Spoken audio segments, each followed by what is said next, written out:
오늘 성경 말씀에 보면은 하나님께서 말씀하시기를 나의 종이 형통하리니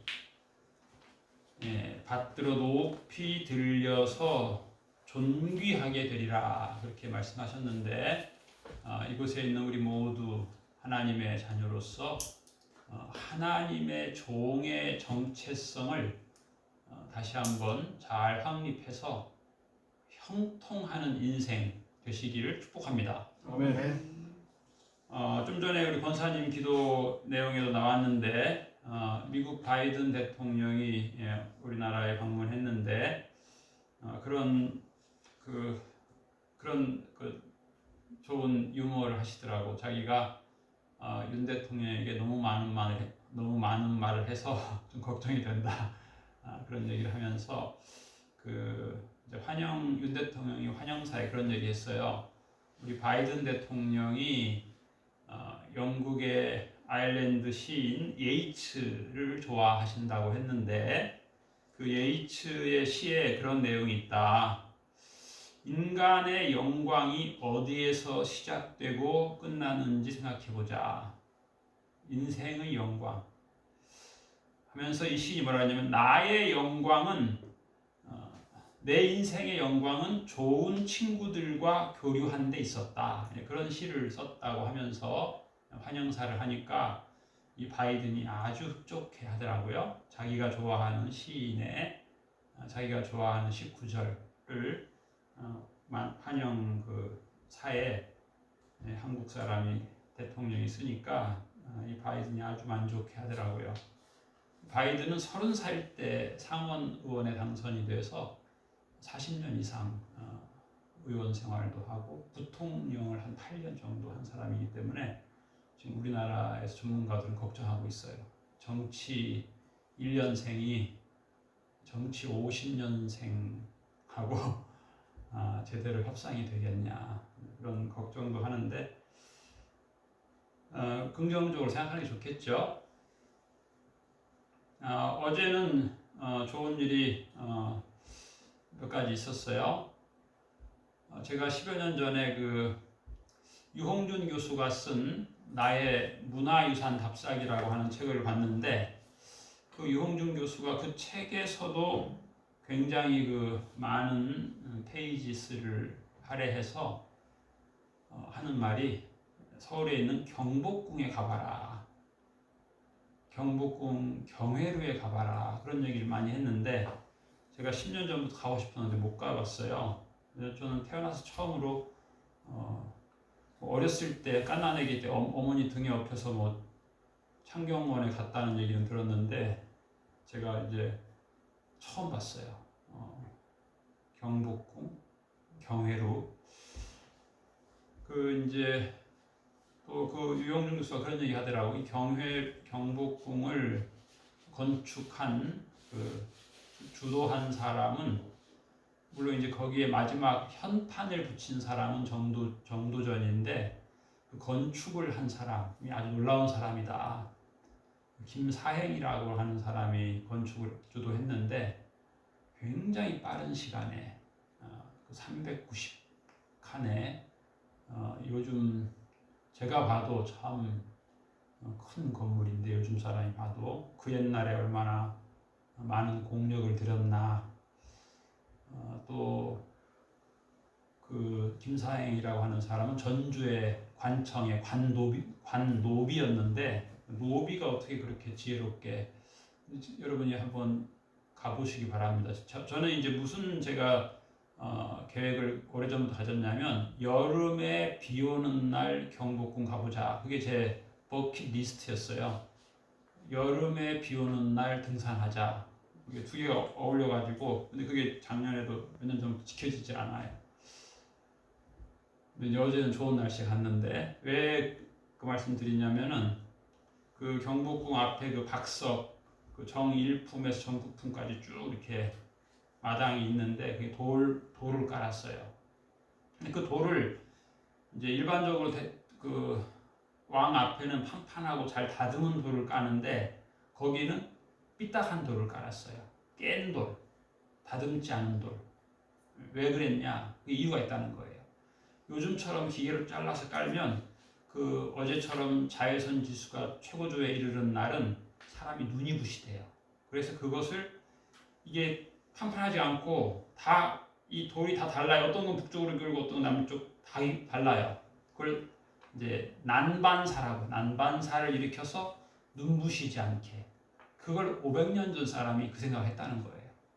그 다음에 그 근정전 바로 앞에 하고 이쪽 끝에 그 땅 높이를 45cm를 낮춰가지고 비가 홍수처럼 많이 오는 날은 사방으로 물이 가장 너무 급속히 흘러도 안 되고 너무 천천히 흘러도 안 되고 최적으로 흐르도록 한 곳으로 흘러도 안 되고 사방팔방으로 흘러서 물 빠짐이 좋게 그렇게 공사를 했다는 거예요. 그러면서 그 유공준 교수가 그 김사행이라는 사람을 극찬을 하더라고요.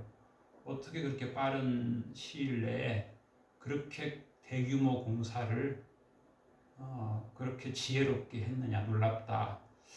제가 찾아보니까 이 사람이 뭐 그저 관노비가 아니더라고. 이 사람이 고려시대 때부터 원나라에 가서 구경을 많이 한 사람이고 내시 출신이라고 돼 있어요. 어쨌든 참 그리고 제가 그 경복궁 사진을 그 12각도로 행 돌면서 찍었어요. 경회로 사진을.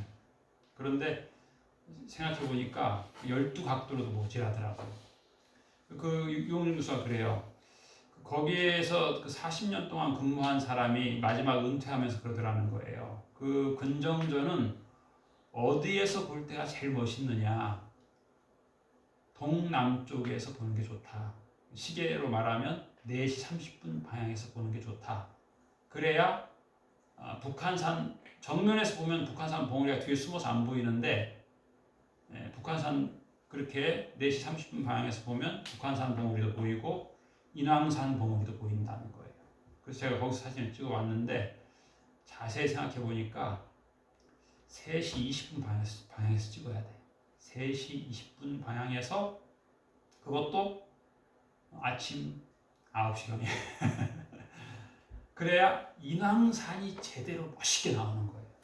인왕산이 그 유명한 정선이 인왕제색도를 그렸고 그 우리 해마다 12월 마지막 날 오는 그 고정환 교수가 정선의 인왕산 제색도를 가장 흡사하게 그린 교수로 유명한 사람이에요. 그래도 이 친구 그림 하나가 비싸요.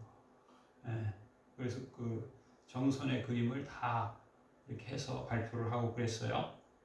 예배 시간에 막 떠들었잖아. 교회에 익숙하지가 않아가지고 뭐가 뭔지 몰라가지고 막 시끌시끌했는데 그런 게 있어요. 그 세종대왕이 어느 날 밤에 경회로 밤 산책을 나갔답니다. 이건 이제 그 실학자 이긍익이 기록한 연려실 기술이라고 하는 책에 기록된 내용이에요. 그런데 그곳에 9급 말단 공무원이 그 경회로 구경을 나온 것을 세종이 본 거예요. 그래서 너 왜 야간 근무 시간인데 집현전에 안 입고 여기 왔느냐 물어보니까 죄송합니다 폐하 이 경회루가 신선의 세계라고 해서 보고 싶어서 밤에 숙직 근무하다가 제가 이렇게 나왔습니다. 그랬더니 그러면 너는 이 궁궐의 법도를 어긴 죄로 노래 한 자리 불러라 그랬대요. 세종대왕이. 이 친구가 노래를 잘 부르는 거예요. 이야 너 참 노래 잘한다. 그래 그러면 너 경전 춘추 혹시 암송하는 거 있냐? 그랬더니 이 친구가 그 암송에 대가한 거야. 노래만 잘 외우는 게 아니라 그것까지. 그래가지고 세종대왕이 너무 탐복했어요. 너무 탐복해가지고 다음날 아침 오전 회의 때 어젯밤에 이런 일이 있었는데 이 친구가 노래도 너무 잘하고 경전도 너무 잘 외우는데 춘추를 그냥 처음부터 끝까지 다 외운다. 나 이런 사람 처음 봤다.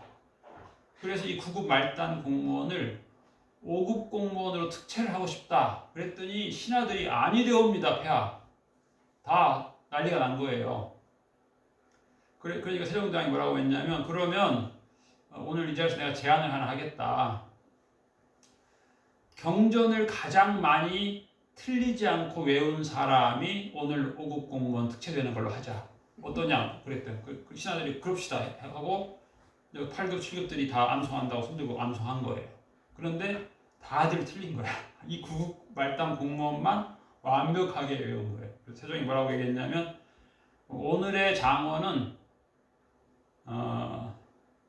밤에 경회를 무단 침입했으나 경전을 완벽하게 외운 이 사람으로 정한다. 이 사람을 홍문관 부교리로, 요즘으로 말하면 뭘 어떻게 표현할까요? 거의 검찰청의 아주 고위 홍문관 부교리로 임명한 그런 역사가 이 연려실 기술에 있어요. 연려실 기술은 실학자 이긍익이라고 하는 사람이 42세 때부터 30년 동안 쓴 역사책입니다. 저도 잘 몰랐는데 찾아보고 알았어요. 어쨌든 제가 오늘 이따가 사진을 보여드릴 테니까 한번 사진을 감상 한번 해보세요. 광화문은 7시 30분 방향에서 찍었는데 우리 아들이 아주 멋있다 하더라고요. 그러니까 그런데 제가 아쉬운 거는 이건 사다리를 가지고 가야 된다. 사다리 가지고 가서 한 5m 위에서 찍으면 더 새로운 장면을 찍을 수 있겠다. 그런 생각을 해봤어요. 또 하나 또 재밌는 일은 우리 둘째 아들이 어제 친구 결혼식에 가가지고 결혼 축가를 불렀는데, 얘가 한 달 전부터 밤마다 그렇게 신나게 노래를 부르더라고. 왜 그러나 했더니 결혼 축가 준비를 한 거였어요. 근데 그 가사가 상당히 의미심장해요. 또 축가하고 뭐 또 그 사례금도 많이 받았다고 너무 좋아가지고 친구한테 또 밥 사 먹으라고 또 담례 기프티콘도 보내고 그랬다고 하는데, 가사가 그래요. 뭐 여러 가지 있는데, 힘든 날은 두어 개를 기대고 가고, 좋은 날은 마주보고 가고, 비바람 불면 당신 두 손을 내가 붙잡고 가고, 돈 없어도 당신뿐이고, 돈 많아도 당신뿐이고, 이 넓은 세상 어느 곳에 있어도 내 사랑은 당신뿐이다. 사실 이 노래는 몇 년 전에 제 아내가 저한테 고백을 한 그런 노래이기도 합니다. 유행가, 아주 재밌는 유행가인데,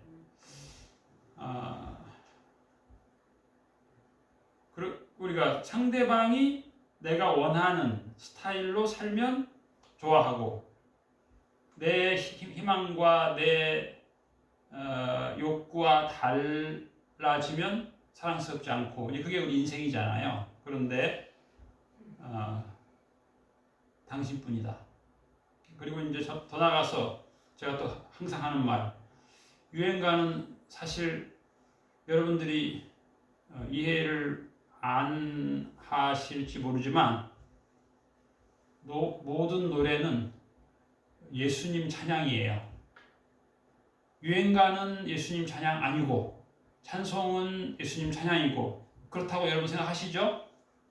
근데 그렇지 않아요. 왜냐? 예수님이 그러셨잖아요. 여러분들이 찬양하지 아니하면 돌들이 찬양한다. 그 뜻은 크리스찬들이 예수님 찬양 안 하면 넌 크리스찬도 예수님 찬양한다는 말과 저는 같다고 생각해요. 제 말이 조금 이상하긴 하죠. 크리스찬이 예수님 찬양 안 하면 넌 크리스찬이 예수님 찬양한다.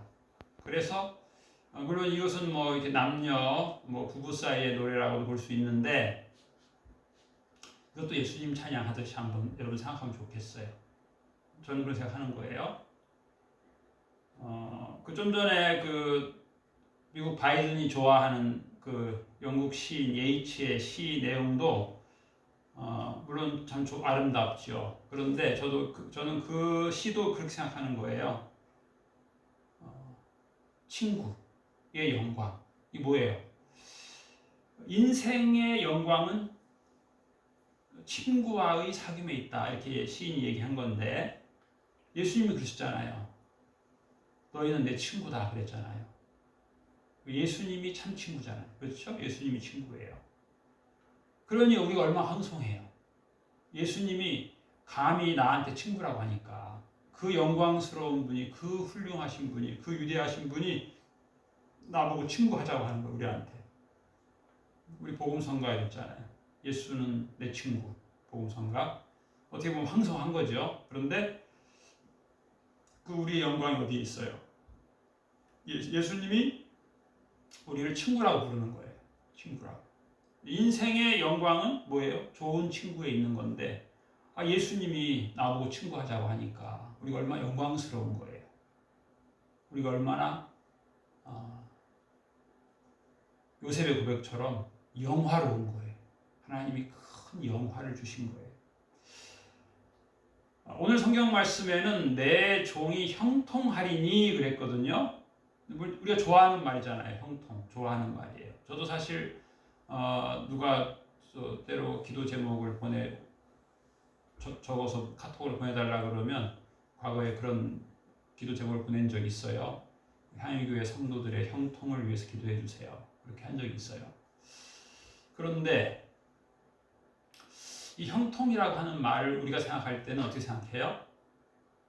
내 뜻대로 되는 거잖아요. 내 뜻대로. 내가 원하는 시기에. 네? 그런 거 아니겠어요? 내가 원하는 시기에. 1년 안에. 제가 경복궁 경회루에 가고 싶었는데 10년 전부터 가고 싶었는데 이건 기도한 내용은 아니지만 제 마음의 소원이에요. 마음의 소원인데 드디어 어제 가게 된 거죠. 그래서 저는 기도 응답의 기쁨이 있는 거예요. 지금 기도는 안 했지만 하나님께서 제 마음을 아시고 그 좋은 곳을 보게 하시고 제가 사진을 찍은 걸 사람들이 보더니 다 좋아하더라고요. 참 사진을 좋은 각도에서 찍었다는 거예요. 그리고 계절이 좋았고 이거 참 여러 사람한테 보여주고 싶은 그런 사진이에요. 그런데 우리 형통이라고 하는 것이 일반적으로는 내 소원대로 내 뜻대로 되는 거예요. 그런데 그게 정말 그 인생을 길게, 예를 들어서 어떤 사람이 젊은 30대 때 딱 어떤 소원이 있었다고 합시다.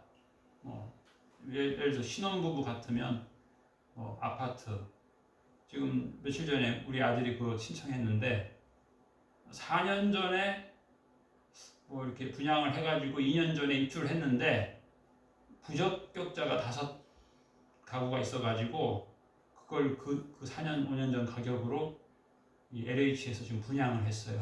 그러니까 경쟁률이 무지하게 센 거죠. 이거 아주 싸게, 아주 싼 값으로 그걸 당첨되면 로또다 이렇게 막 광고하는 거예요. 그래서 이제 우리 아들이 옛날에는 그런 말 안 하더니 요즘에는 날마다 거의 아버지 기도가 필요합니다. 아버지 기도가 필요합니다. 당첨되면 좋다 이거죠. 그러면 참 지금 신혼 부부들이 집 문제가 심각한데 아주 집이 다 지어놓은 집을 아주 시중 가격에 반값도 안 되는 값에 입주를 할 수 있다고 지금 꿈에 부풀어 있어요. 그런데 그게 이제 당첨이 됐다. 그 유형의 다른 젊은 사람이 30대 초반 젊은 사람이 갑자기 5억, 6억이 툭 떨어지는 사건 그런 일이 있었으면 좋겠다 당첨이 됐다 하는데 조사해 보면 로또 복권 당첨됐다고 해서 그 사람이 그렇게 행복한 삶을 살 확률이 적다는 거 조사에 의하면 드러났어요. 오히려 그 사람이 경제적으로 좀 어려울 때가 더 행복했고 그 수백억을 이 들어옴으로 인해서 아주 마음도 망가지고 가정도 망가지고 그런 경우도 많이 있다는 그런 외국의 보고가 있어요. 그 유명한 그 사랑의 기술이라고 하는 책이 있어요. The Art of Love, The Art of Loving.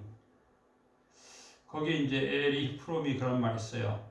자신의 전체적인 인격을 발달시키고자 적극적으로 노력하여 생산적인 방향으로 나아가지 않는다면 사랑을 위한 모든 시도가 결국 수포로 돌아가게 된다.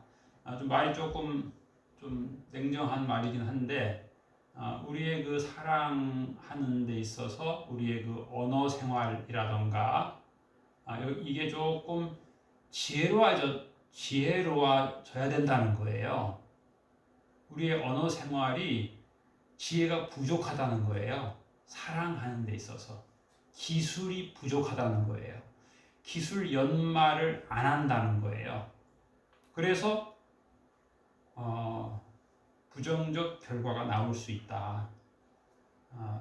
인격이 발달되는 그런 사랑의 기술이 필요하다는 거예요. 그래서 형통이라고 하는 것이 오늘 그 여러분 본 성경 밑에 보면 거기에 그 관주 설명이 써 있죠. 뭐라고 써 있죠? 조그만 글씨로 지혜롭게 행하리니 그렇게 되어 있죠. 거기에 형통이라고 하는 말이 우리가 이제 일반적인 형통이라고 하는 단어의 개념은 내 뜻대로 되는 거예요. 하나님의 계획, 하나님의 뜻보다는 지금 내 뜻대로 되는 거예요. 그렇잖아요. 그런데 성경적 형통의 개념은 지혜로워지는 거예요. 그 사람이 지혜로워지는 거예요. 반대로 우리 인생이 형통하지 못하다라고 여러분들이 지금 판단이 된다고 한다면 지혜가 부족한 거예요, 사실.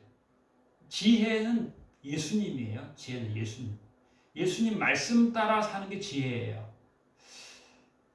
그런데 우리가 지금 어떻게 보면 책을 많이 보잖아요. 학생들이 책을 수십 권, 심지어 수백 권 보는데 하나님 말씀은 그렇게 못 봐요. 그러니까 하나님 말씀대로 살면 형통하는데 그럴 형편이 안 되는 거예요. 세상에 지식은 많은데 굉장히 많은데 형통이 안 되는 거예요. 이유는 하나님의 지혜대로 행하지 않기 때문인 거예요. 하나님의 지혜가 부족한 거예요. 그 사람의 인생관, 그 사람의 가치관에는 하나님의 지혜보다 세상의 지식과 지혜가 더 비중이 큰 거예요. 그렇기 때문에 형통을 못하는 거예요. 물론 이 형통에 다른 측면이 있어요. 우리가 잘 아는 요셉이 성경에 보면 감옥에 갇힌 요셉이 형통했다 그렇게 돼 있어요. 또 그것 좀 이상하잖아요. 사람이 형통하려면 일단 기본적으로 감옥에 안 갇혀야 되는 건데 감옥에 갇힌 사람이 형통했다는 거예요. 자, 여러분 한번 봅시다. 여러분 자녀가 감옥에 안 가고 형통 안 하는 게 좋겠어요? 감옥에 가고 형통하는 게 좋겠어요? 참 어려운 질문이죠. 감옥에 안 기본이잖아요. 감옥 안 가는 건 기본이잖아요. 그렇죠? 근데 감옥에 갔다 그러면 참 이건 난감한 일이거든요. 그런데 감옥에 가서 형통했다. 감옥에 갔는데 하나님 뜻대로 사는 것에 집중해 살았다. 하나님의 계획에 민감하게 생각하면서 살았다. 이런 거잖아요. 그게 형통이라는 거예요. 그러면 하나님의 그 뜻, 하나님의 뜻이 뭐예요? 뭐 간단하게 말하면 사랑하는 거고 이해하는 건데 오해하지 않고 그렇게 좋아서 만난 부부가 당신뿐이다. 여기에 있어도 당신뿐이고 저기에 있어도 당신뿐이고 뿐이고 당신뿐이다 했는데 어느 순간에 며칠 전에 제 후배가 저보고 그러더라고. 아내 없는 세상에 살고 싶어요. 아니 언제는 뭐 그러더니 왜 또 아내 없는 세상에 살고 싶다고 하냐고. 이 사람이 변하는 거예요. 내 뜻대로 이렇게 해주면 좋은데 그렇지 않다는 거죠. 내 뜻대로 그렇게 말하지 않는다는 거예요. 욥기 23장 10절 말씀에 보면 나의 가는 길을 오직 그가 아시나니. 저는 이제 이 유행가를 듣는데 그게 생각나더라고. 오직 그가 아시나니. 오직 예수예요. 그러니까 뿐이고는 뭐냐? 인간뿐일 수도 있겠지만은 오직 예수뿐인 거예요. 그러니까 옆에 사람, 주변 사람들이 나를 힘들게 할 때도 있잖아요. 그런데 나는 예수님뿐이다. 예수님께 집중되어 있는 거예요. 오직 예수님이 아시나니. 이게 확고하면 그 환경에 따라서 내가 나를 이렇게 무너뜨리지 않는 거죠. 내가 그렇게 환경에만 좌우되는 사람이 안 되는 거예요. 비바람 불고 힘든 날, 우리가 오늘 그 교동문 같이 읽었는데 거기 보면 곤고한 날이라는 말이 있어요. 곤고한 날. 곤고한 날이 청년들아 곤고한 날이 이르기 전에 어둡기 전에 그런 단어가 몇 가지 있었어요. 어둡기 전에. 인생에 때로는 어두움이 닥칠 수도 있고 인생에 곤고한 날이 이를 수도 있다. 그래서 이제 제가 이제 결혼 축가 이 좋은 마당에 이런 생각이 드는 거예요. 그냥 장밋빛 전망만 하고 인생을 사는 게 좋으냐? 그렇지 않은 것도 염두에 두면 좋으냐? 그 생각하는 거예요. 예수님께서는 내가 이 땅에 오신 목적이 뭐냐? 마가복음 10장 45절에 보면 인자가 온 것은 섬김을 받으려 함이 아니라 도리어 섬기려 하고 자기 목숨을 많은 사람을 위한 대속물로 죽기 위해 왔다 그렇게 말씀하셨어요. 이게 참 옛날에는 참 부담스러운 말씀이잖아요. 예수님 기왕이면 좀 좋은 말씀 하시지 맨날 뭐 죽는다고 하시고 말이야. 좀 대접도 받고 그러시지 자꾸 뭐 섬기고. 근데 이게 참 중요한 말씀이다. 예수님이 그렇게 형통하고 나를 믿는 자는 그 배에서 생수의 강이 흘러 넘치리라. 이렇게 말씀하실 수 있는 중요한 뿔이다. 마가복음 10장 45절이. 그러니까 섬기려고 하는. 우리가 이제 결혼하다가 부부가 힘든 이유는 좀 섬김을 받고 싶다는 거예요. 좀 섬김을 받으면 기분 좋은데 신혼 때는 잘 섬기더니 요즘 잘 안 섬긴다. 그래서 좀 그렇다. 이런 것들. 그러니까 섬김. 그러니까 목표가 섬김을 받으려는 목표를 가지고 살면 서운한 것뿐이에요. 사방에. 예수님의 이름으로 섬긴다. 이런 목표를 책상 앞에 적어놔야 될 것 같아요. 예수님께서 뭐라고 말씀하셨냐면 마가복음 10장에 그들은 침을 뱉으며 채찍질하고 죽일 것이나 3일 만에 살아나리라. 인생을 살다 보면 그런 순간도 있는 것이죠. 수치스러운 순간, 기분 나쁜 순간. 그런데 3일 만에 살아나리라. 이건 물론 예수님의 정체성에 대한 말씀이지만 우리 인생에도 한번 이런 철학이 있으면 좋을 것 같아요. 주변 사람이 나를 힘들게 해도 3일 만에 살아나리라. 어떤 사람은 그거 가지고 막 일주일 내내 힘들고 한 달 내내 힘들고 1년 내내 힘들 수도 있잖아요. 그런데 예수님 말씀처럼 나는 살리라예요. 나는 살리라. 나는 살아나리라. 주변 사람이 나를 죽이려고 해도 나는 살아나리라. 그래서 이 유행가는 예수님을 향한 그 노래이면 좋겠어요. 이 넓은 세상 어느 곳에 있어도 내 사랑은 당신뿐이다. 예수님뿐이다. 이게 신앙 고백이죠. 신앙 고백.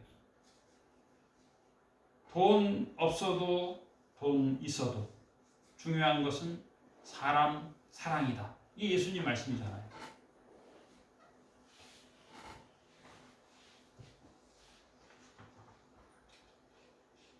오늘 그 성경 말씀을 계속 읽어보면 전에는 그의 모양이 타인보다 상하였고 그의 모습이 사람들보다 상하였으므로 많은 사람이 그에 대하여 놀랐거니와.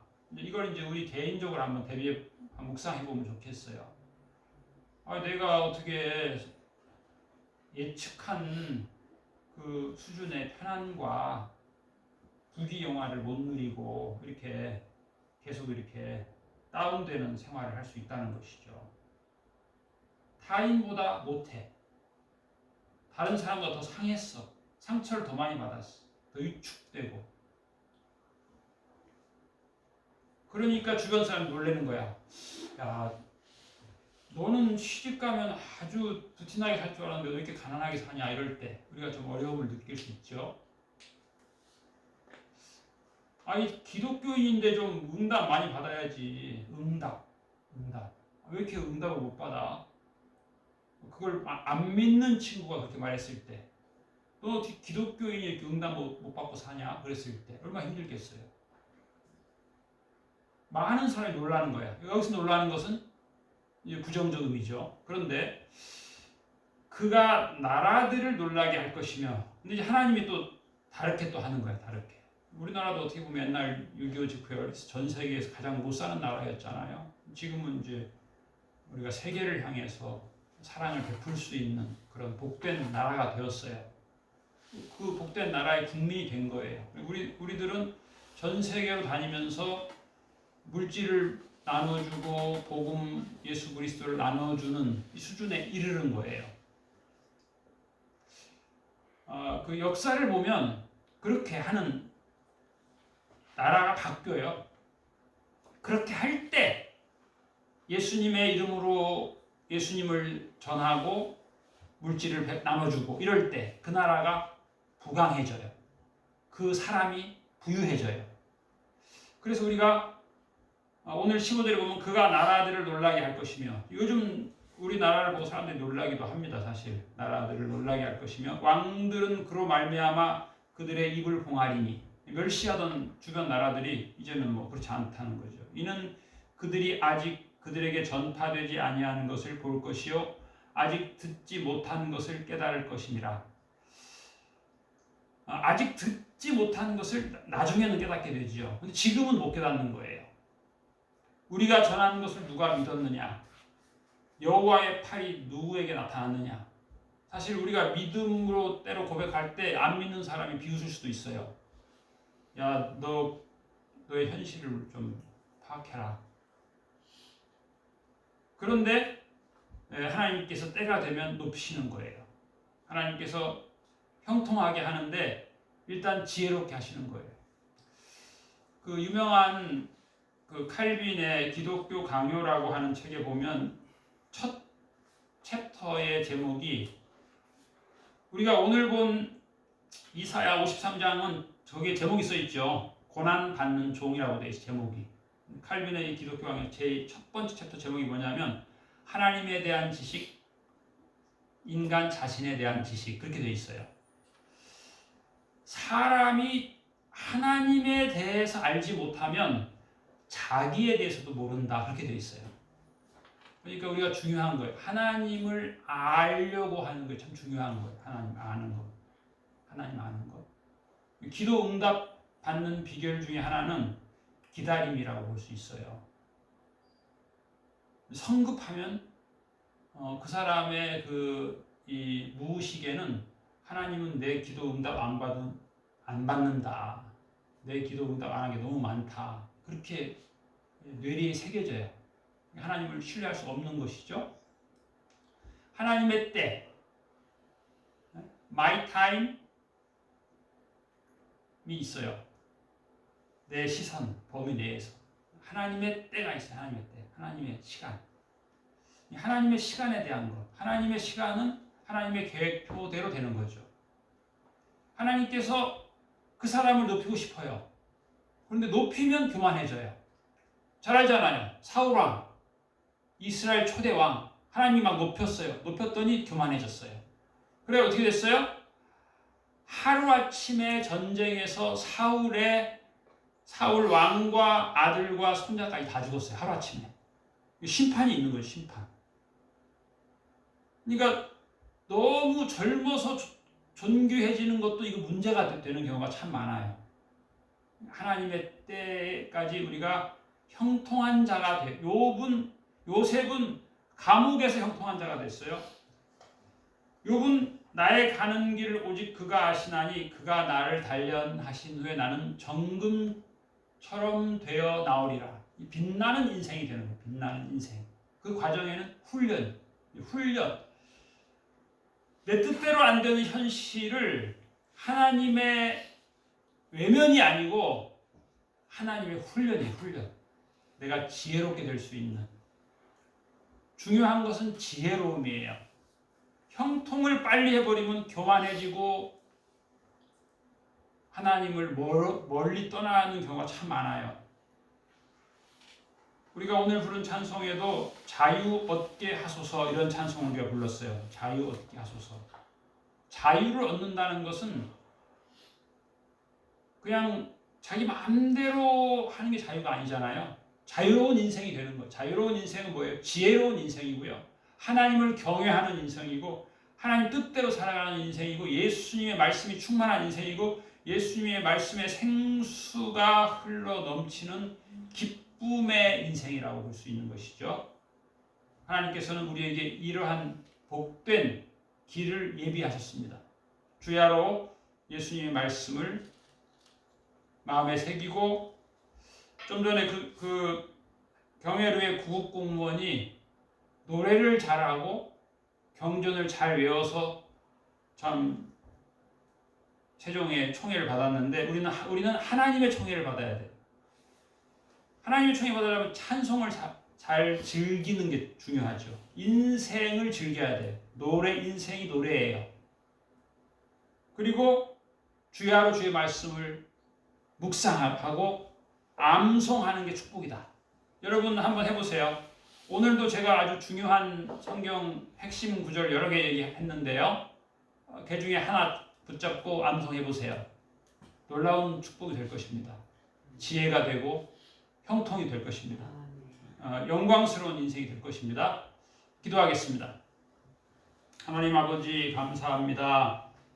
저희들을 사랑하시고 친구로 높여주시니 감사드립니다. 예수님 따라 살게 하옵시고 예수님이 우리 인생의 영광임을 더 알게 하여 주시옵소서. 하나님을 더 아는 것이 우리 인생의 영광임을 알게 하여 주시옵소서. 하나님의 지혜를 찬양하고 노래함이 형통임을 알게 하여 주시옵소서. 예수님 뜻을 살펴보고 예수님 뜻에 주의하여서 사는 것이 지혜이고 형통임을 영광임을 알게 하여 주시옵소서. 이 한 주간 이 주님의 놀라운 사랑과 은혜를 날마다 더 깨닫고 기뻐하며 생수의 강물이 흐르는 기뻐하는 삶을 살게 하여 주시옵소서. 이렇게 우리를 복되게 인도하실 주님을 찬양하오며 감사드리며 예수님 이름으로 기도하옵나이다. 아멘.